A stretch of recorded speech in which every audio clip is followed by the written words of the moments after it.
talking about today, feel free to come off of mute or add it to the chat if you can't come off of mute. I'm still letting people in here. Let's see, I'm going to start going off on the slides just because it's lunch and I want to be cognizant of your time with us today. Today we have Sara Riedel again from ZoCo Designs, and we're going to be talking about building an ad hoc UX research practice.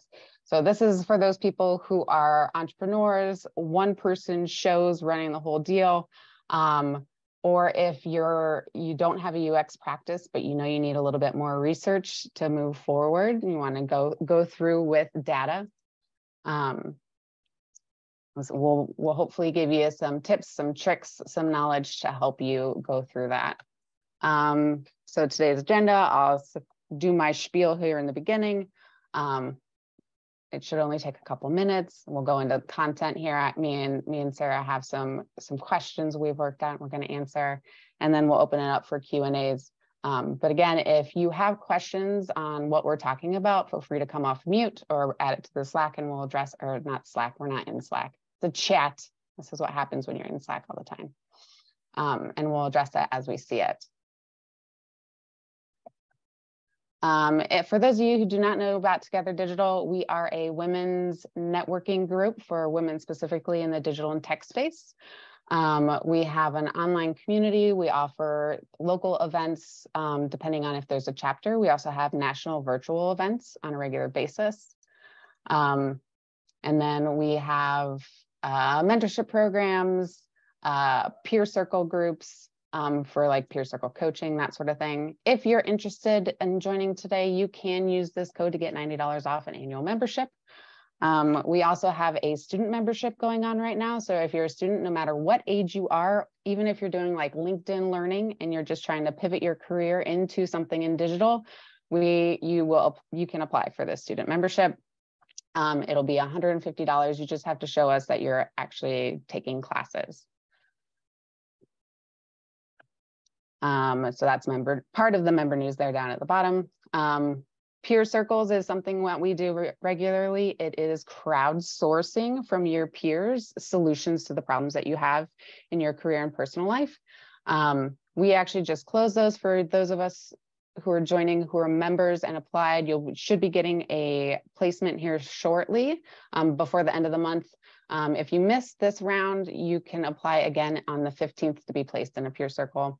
And then if you're a member, we have our virtual coffee breaks. We're actually shutting those down in April. Those are usually Tuesdays and Fridays. As the world is opening up, and people are either working from home to be heads down, or they're in the office, they can't really get away as often, and they also don't need as much one-on-one, I guess, virtual time as we did over the pandemic. So we're shutting those down and we're focusing more on in-person events if we're in your area. I did see someone from New York City, Mike, that was you, I think it was. We'll be having some events there locally here shortly. So look out for those and share those around if you see them.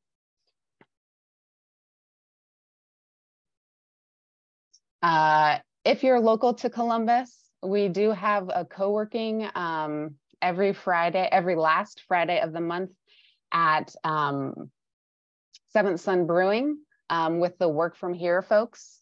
It's $5. You get Wi-Fi access, coffee, water, that sort of thing. It's the cheapest co-working that I've seen locally. So if you want some company, come on down. It's a beautiful green space with a lot of natural light.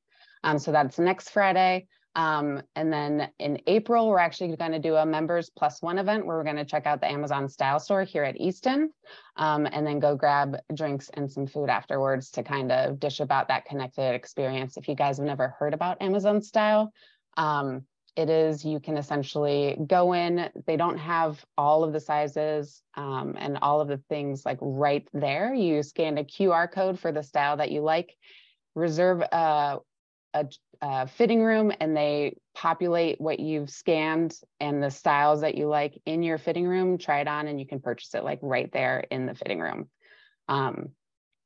You can also reserve clothes and a fitting room before you even enter the store, which is kind of cool.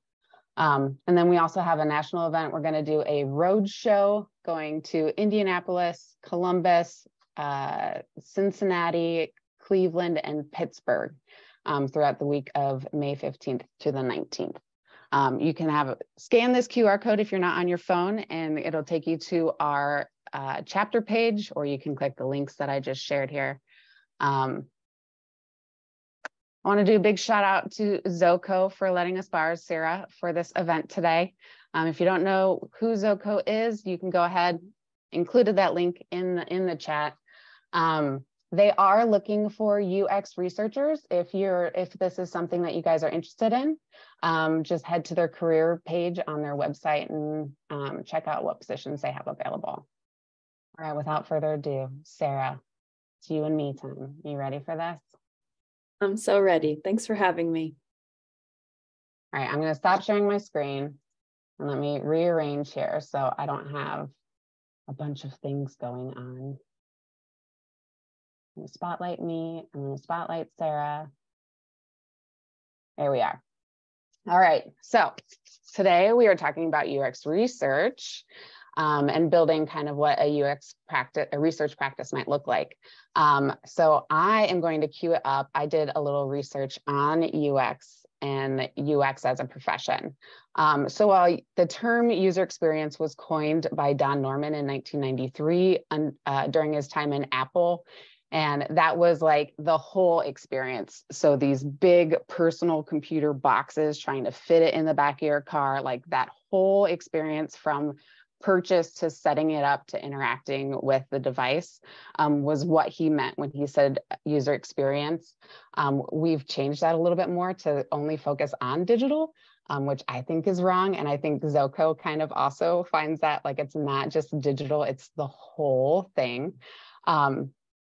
So one of the first known UX professionals was a psychologist hired to design telephone systems in 1945 by Bell Labs. The result was the touch-tone phone that you have every day.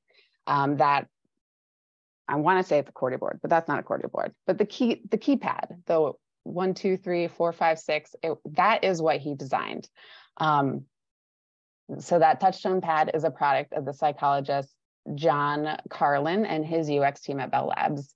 They introduced it in 1963, and it quickly replaced rotary phones because of the speed and accuracy of a touch-tone versus rotary. I don't know if any of you guys ever played with rotary phones, but you forget which number you were on, like if someone stopped you midway. So thank you. Thank you, John. So years pass, big players like Xerox, Apple, IBM, Bell Labs are doing their UX thing. Then in 1977, the personal computer hit the market with Apple's pre-assembled mass-produced systems. Roughly 6 years after that, it was estimated that there were only 1,000 UX professionals in the world, and they all knew each other. So that was 1977, oh no, in the 80s, right? My math, like 83. In 83, there were 1,000 people who could claim they were a UX researcher. Over the next 34 years, UX as a profession exploded by a factor of 1,000, with LinkedIn reporting 1.5 million members who claimed to be UX, usability, or information architects by the end of 2017. The adoption and accessibility of PCs and the internet by the general public launched the need for investing in thought-out, research-influenced experiences that made using digital products easy, enjoyable, and trustworthy. Then enters ZoCo in 2013. So for reference, the iPhone came out in 2007, and mass adoption for smartphones, and I'm going to say mass adoption, like over 50% of people. So 65% of people had a smartphone by 2013, and shortly after that time or around that time was the mass adoption of using mobile web. It surpassed desktop web use. just for reference, if you guys can remember that far back, because it seems like it's been forever, because tech moves in dog years. So ZoCo came around in 2013. The amazing Lacey Picasso, is that how you say her name? Mm-hmm. Okay. Spins up her design agency. The need and desire for user experience research grows and infiltrates all brands, because brands are no longer just a physical product or a physical space. And they're not just a desktop screen. They're everywhere. And at that point, everybody wanted an app and a mobile website and a desktop website, and all of them were different. So Sarah, you joined the team in 2017. Tell us a little bit about ZoCo and your journey from when you started as a designer to where you are now the Associate Director of Research, and what helped drive that growth. Awesome. Well, I will start with ZoCo's history. So ZoCo is a UX and product design studio, and we like to say that we focus on, customer-centric software companies. So those are our ideal clients, are people who care about their customers. We've built our reputation around being the champion for our users and being the champion for human-centered tech. We work alongside internal product teams, so people who are already working on their product. That could be UX, that could be marketing, or product managers, things like that. And we help bring the customer mindset to every conversation. So that's really what we strive to do. And our little tagline is, we design experiences people love. So our associate director of UX says, surprise and delight. How do we make things delightful for people to use? My history, so I started at ZoCo in 2017, pretty much right after I graduated from college, and I graduated with a degree in visual communication design, so graphic design. And I was looking for somewhere that would actually let me use my skills, not just force me into doing intern work, which I'm sure a lot of people in this field can, in any field really, can relate to. And that's what ZoCo promised me. I was pretty clear on what I wanted. And as a company of 7 people at the time, they had no choice but to just use me.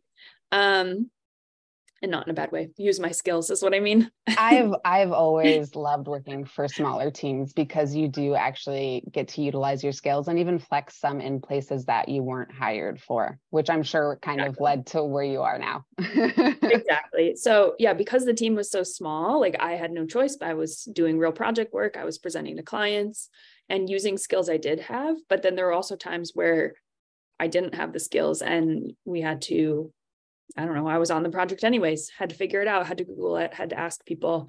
So I think ultimately that's what drove my growth. At some point, I started working on research projects because we had members of the team that were interested in them.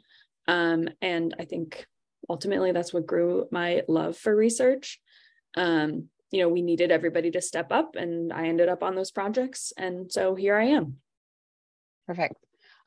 When or under what circumstances do you think companies should actually start doing UX research?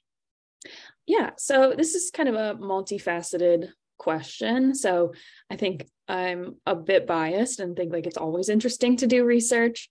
But when you think about it, like the best products and the best companies that exist, you're talking about Apple, you're talking about all these amazing, successful companies. I think that they exist because they have a deep understanding of the people that they're built for. So they really understand their people. So that could be customers in a store, users of an app, internal users, whatever. But the biggest thing is that they've paid attention to what their customers want. And there isn't a moment in any of that experience that isn't considerate of those users. So that being said, we don't all strive to be that giant, that successful, but paying attention to your users is important. However, it's also, you have to be realistic. So in our opinion, you should prioritize research when there are things that you don't know. And in particular, when your team is making big leaps to conclusions. So I tend to think that gut instinct is okay. A lot of the time you can go with your gut, especially if it's not a life-changing decision that you're trying to make. But when people are making big assumptions, really trying to talk themselves into an answer, or just really don't know, that would be a good sign. Maybe you should do some research. I also think something that's like a little bit probably happens more often is you recognize a pain point. So whether that's analytics or observation, something that your customers are really struggling with, that could be another good time to conduct research when you're asking why, when you're trying to understand something. Yep. I know we've launched products before, and everybody always strives to be different, right? They want to break into the market doing something different. And with one of these products, they didn't do any research, but there's a reason why. It was a dating app that leveraged, you had to be on the app to be able to match with somebody. So there was no passive way to use it. And that's not how people use apps, right? Mm-hmm. They're not in there, and they did absolutely no research, and it wasn't a surprise when it bombed. So I was like, you need a passive access here. Mm-hmm. So you realize that there's a need for more information. You don't have access to a team or resources to bring in an outside vendor like a ZoCo. It's time to activate your lean and scrappy UX research practice. And that's what we're here to talk about today. Where do you start? Yeah, so I think the biggest or the most important thing to do is start by defining the business's problems. And so I say business in particular because I think it's important that that question in particular is important in defining your research objectives and gaining some support from stakeholders. So an example of a business problem would be, we're seeing a lot of people add something to their cart, but then they're not making a final purchase, and we don't understand why that is. So a good place to start is have a good handle on the problems or the questions that you're trying to answer. That way you can make sure you're running an effective study, one that is going to take advantage of your limited resources in a way that is fruitful for the company. And then again, you'll get some buy-in from people if you're actually making an impact and making a difference with what you're trying to study. So my next question, you kind of hinted on it a little bit, like how do you figure out what you need to figure out? Mm-hmm. Like you mentioned, like looking at your analytics, not going in the cart, but like how do you figure that out?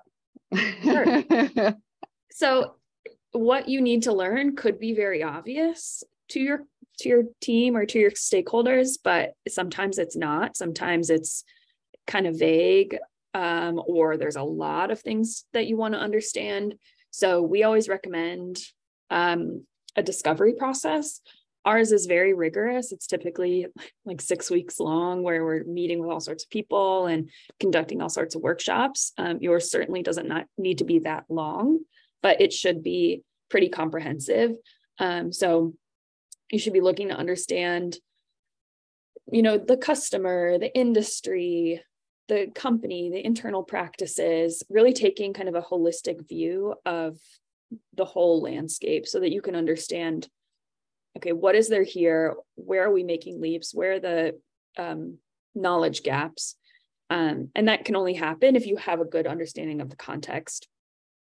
We often prioritize our clients' knowledge or approach it with a bit of skepticism. So you should be doing this discovery and really leaning into what people know, but take a skeptical eye on it, because those could be areas that you need to validate, or things that people are putting a lot of stock into that maybe have changed over the years or are different with your product.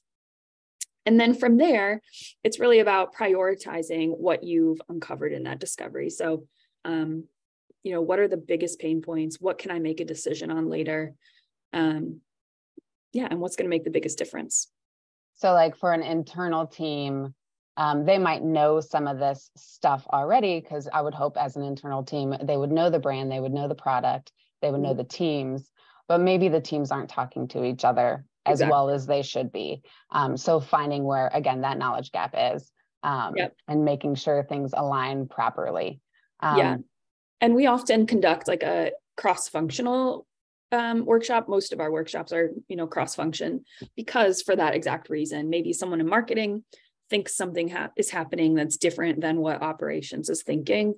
And it's helpful to hear that disagreement or the misunderstanding amongst the team so that we can clarify that. Or maybe, someone does know an answer to something that someone else had a question on. So a lot of times our job is to kind of mediate. I am a big fan of cross training and cross information, like just knowing a little, like touch the surface of what everybody is doing. So you know what's going on. So you now have, like, there's a problem, you've kind of done a little bit of discovery and might have narrowed it down. But like any good researcher will tell you that there are different ways to get information. What methodologies do you think lean teams will get the most bang for their buck? So like you don't have a lot of time. It might only just be one person working on it. Where is it going to be the most fruitful to invest your time? And what would you recommend against, if anything? Yeah, so I think this really depends on what you're working with. So some examples, if you have access to your customers, but no research team, if you're the only one or the only one willing to do this type of work, I would run a quantitative study because I think one person can easily run a quantitative study by themselves, and it doesn't have to involve a ton of your time or man hours. But if you have access to customers, that's a good way to engage a bunch of people at once. On the flip side, if you have a team of people who are supportive, or maybe a couple of researchers, but no access to customers, I would run a small qualitative study. So interview or make session or evaluative study, something where you don't necessarily have to have your exact customer. You can recruit lookalikes. You can think about, what is my customer profile, and can I recruit someone else that could give me just as much information about how they would use this product, what their motivations are, things like that. So when you have team members, it's easier to distribute a study like this across them and still get great information, even if they aren't your exact customers.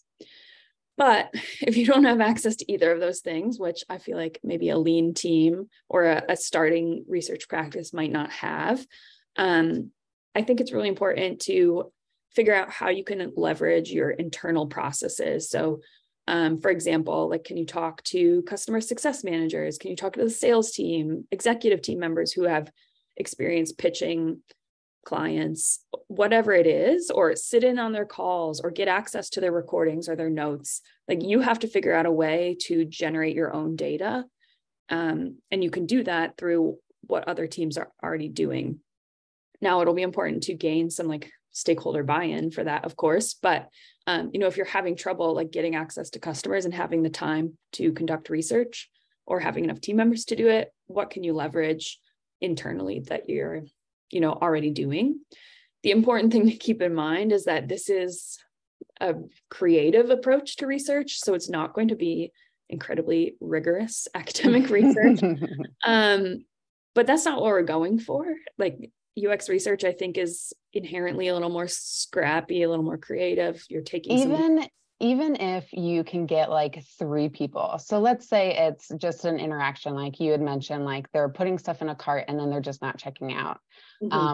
I've had friends who go up to spouses, friends, and they're like, hey, can you just, I'm going to give you this website and I'm going to say, try to buy something. Like, what do you, and then just say, like, talk out loud.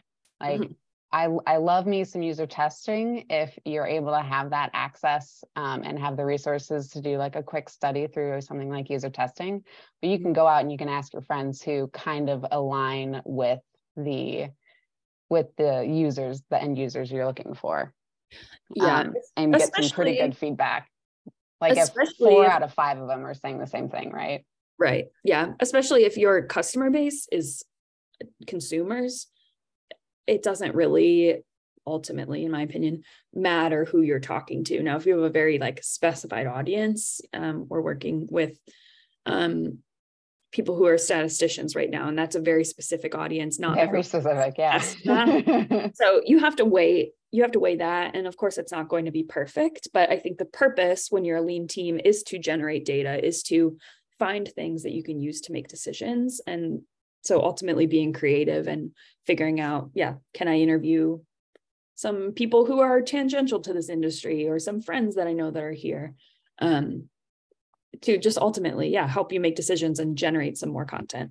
Yep. If you can, and that's like if you have a usable working product. If you're more like asking questions to try to figure out, we've done like a Google form and just shared it through Network and asked people to answer these questions as honest and truthful as they can. And even that can help dictate kind of where you go next, and you can leverage that information with the stakeholders as well. Absolutely. So what tools, and I guess we kind of talked a little bit, what tools can help in the process of doing this research? Yeah, I mean, there's so many tools that exist. And luckily we're getting into a space too, where there's tools made specifically for research. So different research repositories and recruiting tools and all this stuff. What I think you need really depends on your goals and the resources you have. So if you're a scrappy lean team, you probably don't have a ton of resources. But ultimately, I would say, and we even still do this, you should be looking for a tool that has no monthly fee, especially if you're small. That saves a ton of money if you're just paying a project fee, especially if you're like an agency or something that is able to pass those prices on, but still save your clients money too. So we still look for things like that. And there's a lot of tools out there. You just have to kind of dig for that. But ultimately, I would say like you don't need tools to manage your research effectively. So, we still use Google Docs. We use Excel. You could use Word. Miro has, free options. There's a lot of tools that have free options as well. But the biggest thing that I would keep in mind is how are you going to use this tool to evangelize the research? And that's kind of a trendy word right now, but it really is about like proving the value of the research with the rest of the company and making that research findable, easy to find, easy to access, and easy to use. So you shouldn't be super worried about using the best tool or like the state-of-the-art tool, but it's like, what tool are we using right now that I know would allow other members of my team to see this research? So Dovetail is a good example, though it's expensive. Maybe your team uses Confluence or something like that. Maybe you can build like something on your server or something. But figuring out, I think your goal right now is figuring out how to use tools to share out this research, give people access to it, and like build some support around what you're generating. Yeah. So like I had mentioned Google Forms, Mail, Survey Monkey. Is that I'm like cross-threading at MailChimp. I think it's Survey Monkey, right? Mm-hmm. They do stuff for like the quantitative. For qualitative, just doing like one-on-one calls with people and doing screen recordings is good, or they can record and send it to you from their own devices. I think a lot of phones now have an automatic screen recorder. They just tap a button and they record their interactions. I'm trying to think what else kind of lean and scrappy type of things are around. Yeah. I mean, if you just Google qualitative research tool or quantitative research tool, there's plenty of survey tools. Mm-hmm. We use Pullfish specifically because it is project-based for quantitative research. Qualitative, we're using user interviews because that's project-based. I think there's a small monthly fee, but project-based. When you guys do your quantitative stuff, do you ever try to hit a specific threshold of number of responses? Yeah, so we typically say 200 per user group that you think exists within the group. So I don't know if it's consumers that like ice cream, like maybe there's 5 subgroups that you think exist in there. So trying to get 200, which is a lot, but that makes it so that you can kind of be sure that those results are valid, which is good. Right. That's where the statistics come in, the probability of that actually applying to a large group of people. Yeah. But you do also need to think about how important is this study? Is it okay if I have as many? Am I just looking to like generate some insights, some answers, and then I'll like do more research on this later? Like there's a bit of creativity and a bit of like strategic thinking in some of these, and there's not hard and fast rules, I don't think. Let's say you're in the midst of researching and realize, wow, there's a lot more here than we thought. We're unpacking a lot more things than just the simple project or problem that we thought we had. How should researchers prioritize findings to avoid scope creep and potentially diluting the impact of the results that they're finding? Yeah, so this is a great question. And I think it all comes back to defining your research objectives and making sure they're super clear. Because in my opinion, the problem here isn't too much information, it's figuring out which information is important.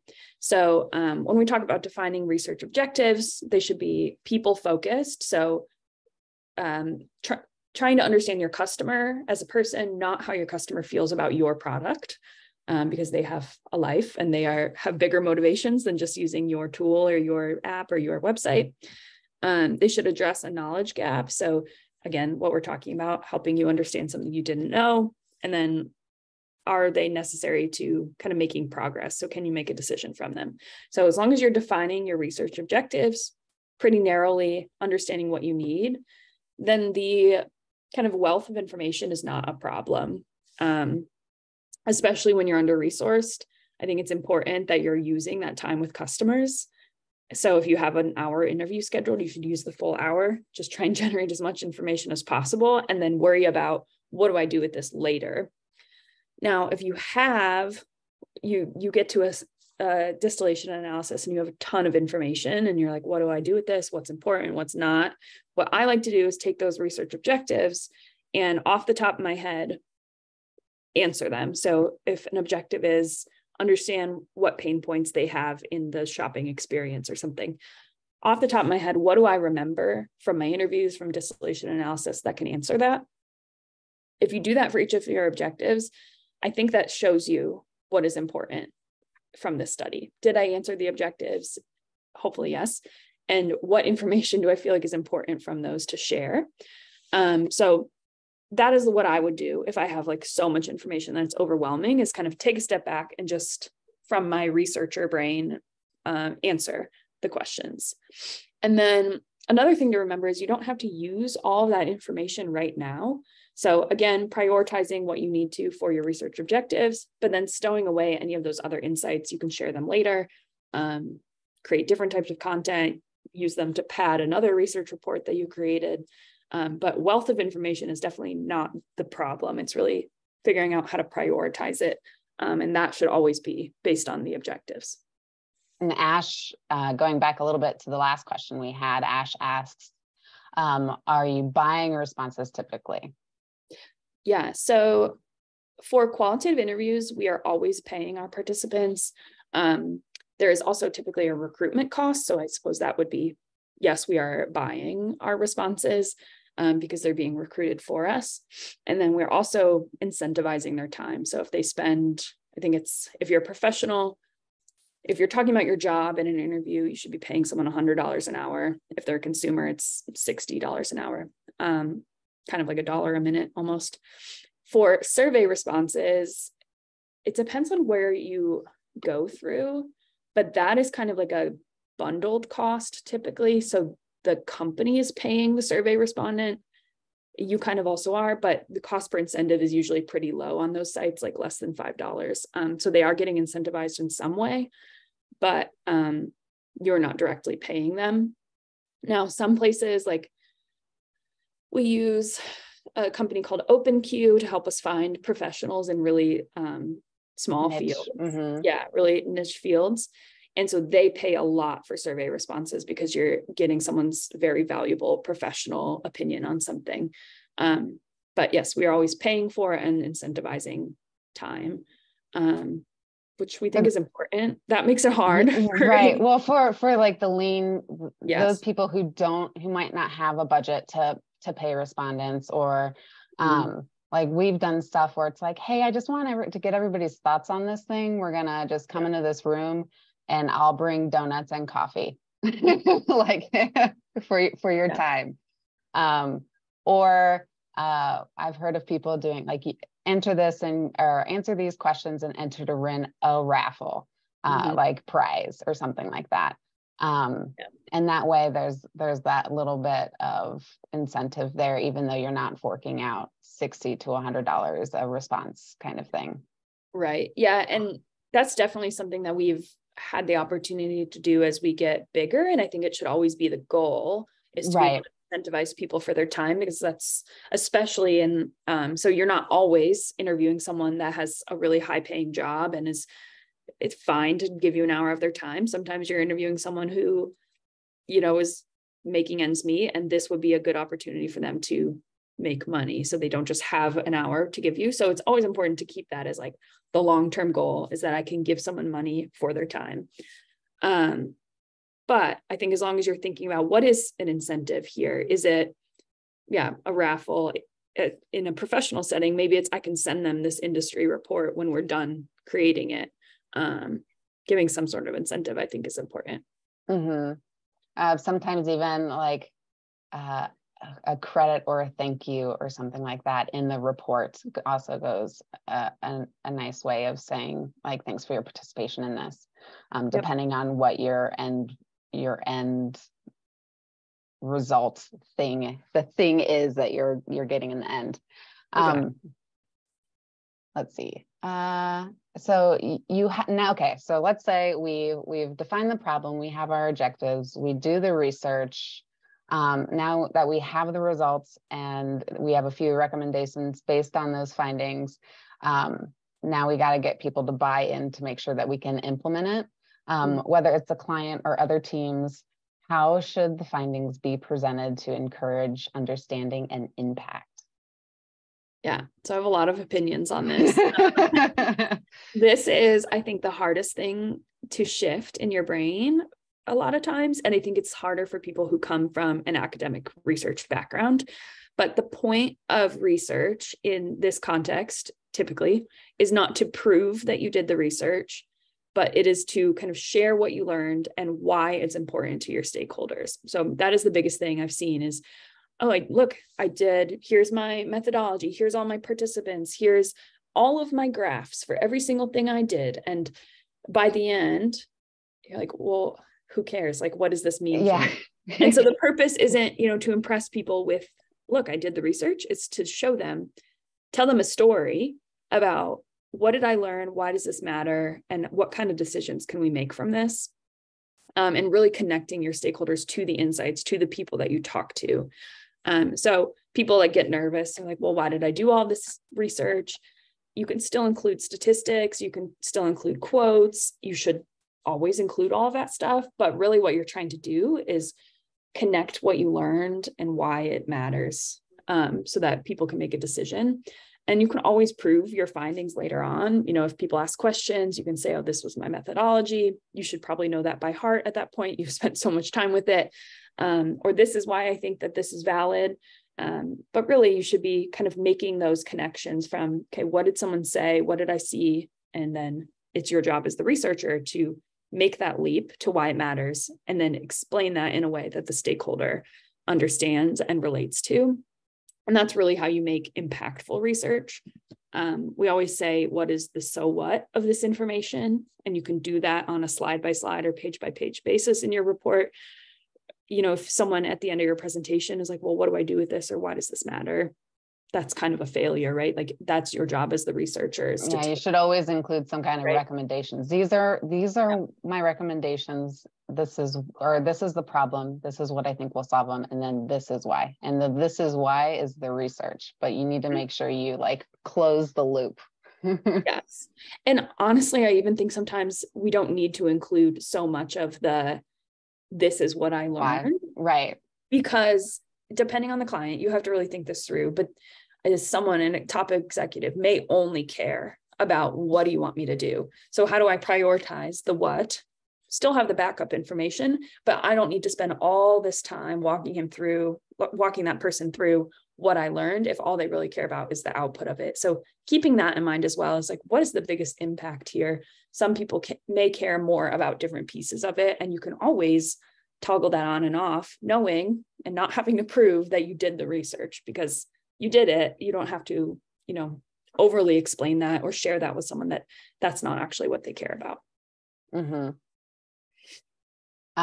So I have another question here. Well, first, let's open it up. Does anybody here, feel free to come off mute or add it into the chat if you're unable to talk right now. If you have any questions, come on and ask them. We have about 20 minutes left. I do have some follow-up questions, and even potentially I'd like to pick your brain on something, Sarah. Sure. So I'll pick your brain first. Okay.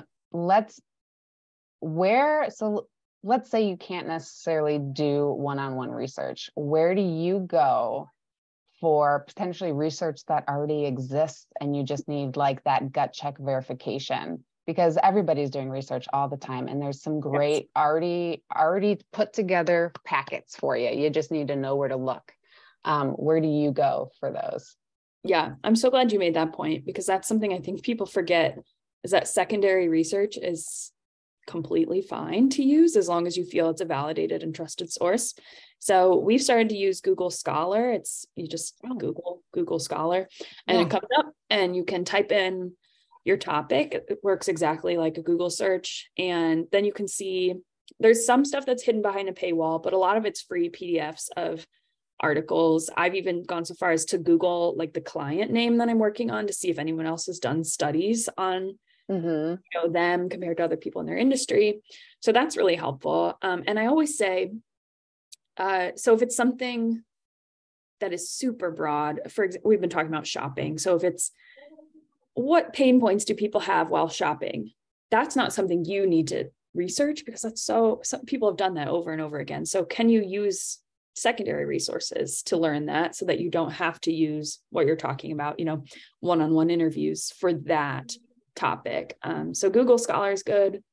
I also think like if you can just find industry websites for different things that you're looking for. I love going to Nielsen. I love going to Deloitte. They usually have really broad, very in-depth research on like overall issues that consumers are facing. So yeah. And let's say you're part of a team. So now you're a design team or a marketing team, and you actually had a vendor or an internal team do the research, do some user research for you. But something seems off, like it goes against what you initially thought in your gut, like they would give you. Are there any red flags that maybe the data they're presenting is wrong, or the data that they gave you is wrong or biased potentially? Because that's also a big thing that we have to think through. Like, and maybe you were biased to begin with, and they're just, pulling you out of that and identifying it. But what if, like, you have that feeling like this seems a bit off? Yeah. So I think it would be really hard to have a red flag around just data unless you had all of the raw data. So I'll answer it from that perspective, I guess. So I guess if you have some suspicions, maybe I'll start there. If you have suspicions or there's some red flags, try and get access to the raw data. So whether that's transcripts or survey data in an Excel file, so that you can review the methodology and the questions and see like, okay, how did they ask these questions? Who are they talking to? Were they over or under indexing on something that actually wasn't that important? So that would be my first thing, is like, numbers. I feel like as someone who's been doing marketing for so long, we can easily manipulate numbers, like where they're still truthful, but they are phrased or manipulated in a way that makes it answer what we want and look better or worse than the goal that we want. So hopefully your company is not doing that. One would hope. That would make me skeptical. But another thing that we notice often is a stakeholder referencing one specific data point over and over and over again, of like, oh yeah, we heard this specific percentage, blah, blah, blah. And they're like making a ton of decisions on that data point. So if you hear this, or if you hear that, that's like another red flag, in my opinion. And again, I would try and get the raw data or get the analysis and figure out where are they pulling that from? And is it actually true? We had an experience where a stakeholder was doing that, and they were basing company decisions on the opinions of 4 people. And they were like saying that it was like 90% of people said this. And it's 4 qualitative Right. interviews. Right. Well, that's one of Which- those things where it's like, when you say 4 people, my 4 friends, my 4 whatever coworkers who? say this, Yes. or my 90%, it seems like a lot more, right? Yeah. So that's another red flag, is if they're, you know, kind of spouting the stat and it seems like maybe it got out of hand a bit, maybe they're overblowing this. And then another thing is making sure that the insights feel specific to your company. So that's like kind of a generalized one, but if you've gotten data from another organization, another research firm, and the insights feel very generic, they're probably not wrong. They're probably still very relevant, but they're not directly applicable to your company. That would be a sign of like, don't take any action from this. You need to do more research on how these topics apply to your company. We see this a lot with like big research consultancies. They kind of provide these industry reports that are, you know, like AI is huge. Like, well, yes, but how do we apply that to my company? So that's kind of a red flag of like, pause, don't do anything else. You need more data on this in order to actually make a decision. So those are some things I look out for. But yeah, if you can get access to the raw data, that's the most helpful. Awesome. All right.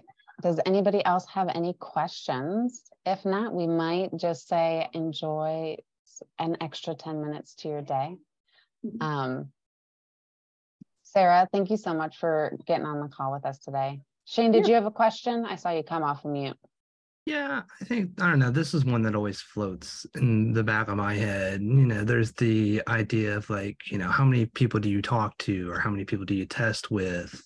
And then it's like, you know, they always talk about the magic number 5 for usability testing, and like discovery interviews. I hear like 10's like a good number, but like, what do you do in like situations where you might have a stakeholder that feels like, you know, you just didn't talk to enough people?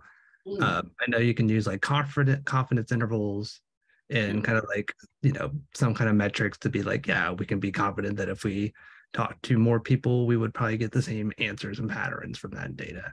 I don't know if you have any insight on, you know, how do you respond to those situations?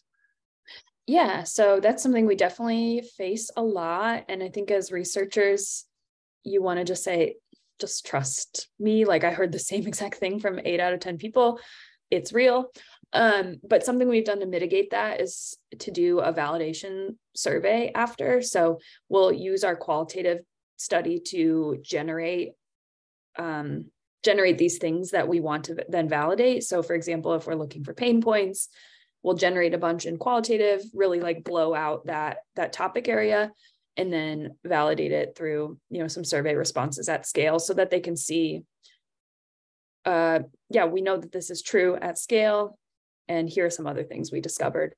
Very rarely have we been wrong based on our qualitative data, which I think is good. That means you're doing your qualitative data correctly, but that's like that's a big problem. And unfortunately, there's only so much explaining of, you know, like the 80-20 rule or something that you can do. So we just started to survey people. Okay, that's good. And thanks for sharing. I hadn't even thought about that, like going in with qualitative first to kind of dictate the questions that you ask in a quantitative kind of survey. Yeah. And anymore, like it is helpful to have both sides of those data for us as well. Like you have the quotes, you have the, I don't know, the really personal insight, but then you can also extrapolate it and say, well, we've surveyed exactly your customer or who your customer would be, and they, at this percentage, they also agree. So it gives you kind of 2 sides of the coin there too. Any other questions from the audience?